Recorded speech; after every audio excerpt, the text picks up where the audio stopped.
Hi viewers, welcome to season craze. మనం ఇప్పుడు కృష్ణా జిల్లాలోని అత్యంత శక్తివంతమైన మరియు అత్యంత ప్రసిద్ధమైన మోపిదేవి శ్రీ సుబ్రహ్మణ్యేశ్వర ఆలయాన్ని దర్శించుకుంటున్నాం. దక్షిణ భారతదేశంలోని ప్రముఖ షణ్ముఖ దేవాలయాల్లో ఇది ఒకటి.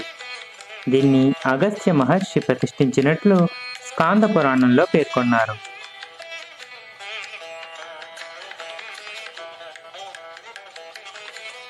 కుమార క్షేత్రమే సుబ్రహ్మణ్యేశ్వర క్షేత్రం.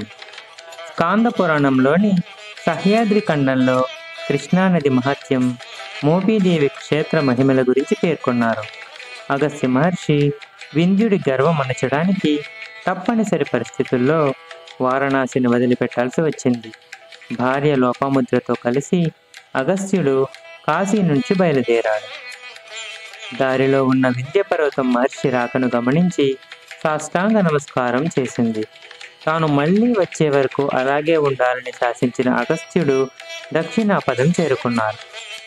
పవిత్ర గోదావరి ప్రాంతాన్ని పునీతం చేసి కృష్ణా నదీ తీరంలోకి అడుగుపెట్టారు ఆ పుణ్య దంపతులు. వ్యాఘ్రస్య పూర్వ దిగ్భాగే కుమారక్షేత్రముత్తమం సుబ్రహ్మణ్యేన సత్యత్ర భుక్తి ముక్తి ఫలప్రదం అనే మాట అప్రయత్నంగా మహర్షి గారి నుండి వెలువడింది. దీంతో ఆ ప్రదేశమంతా పుట్టలతో నిండిపోయింది. మహర్షి వాటిని చూసి ముందుకు వెళుతుండగా లోపాముద్రదేవి శిష్యగణం ఆయనను అనుసరించారు.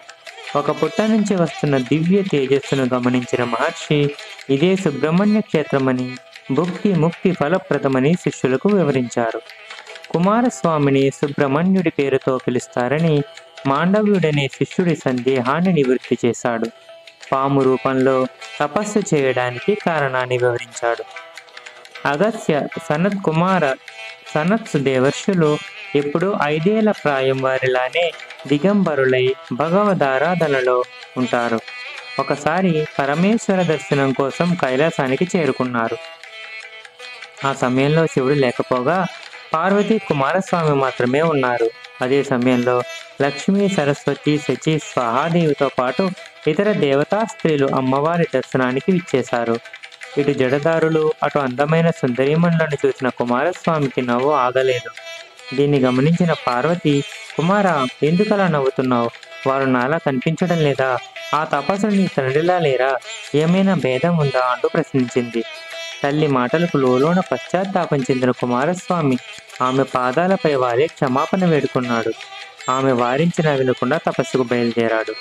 ఆ ప్రాంతానికి చేరుకుని ఉరగ రూపంతో పుట్టలో తపస్సు ప్రారంభించాడు. ఆ ప్రాంతమే ఇది అని అగస్త్యుడు శిష్యులకు చెప్పి దివ్య తేజస్సు వెలువడే పుట్టపై శివలింగాన్ని ప్రతిష్ఠించాడు. తర్వాత కాలంలో ఆ ప్రదేశానికి సమీపంలో వీరారపు పర్వతాలు అనే కుమ్మరి ఉండేవాడు. అతడు గొప్ప శివభక్తుడు. స్వామి అతడికి కలలో కనిపించి తాను ఉన్న ప్రదేశం గురించి తెలిపి ఆలయాన్ని నిర్మించి అందులో ప్రతిష్ఠించమని కోరాడు. అలా ఆయన దేవాలయాన్ని నిర్మించాడు. ఈ పుణ్యక్షేత్రాన్ని మోహినీపురంతో పిలిచేవారు. కాలక్రమేణా మోపీదేవిగా స్థిరపడింది.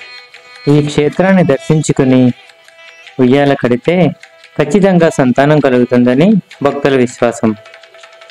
మీకు ఈ వీడియో నచ్చినట్టయితే ప్లీజ్ లైక్, షేర్ చేయండి. ఎవరైనా సబ్స్క్రైబ్ చేయని వాళ్ళు ఉంటే ప్లీజ్ సబ్స్క్రైబ్ చేయండి. Thank you so much for watching your videos.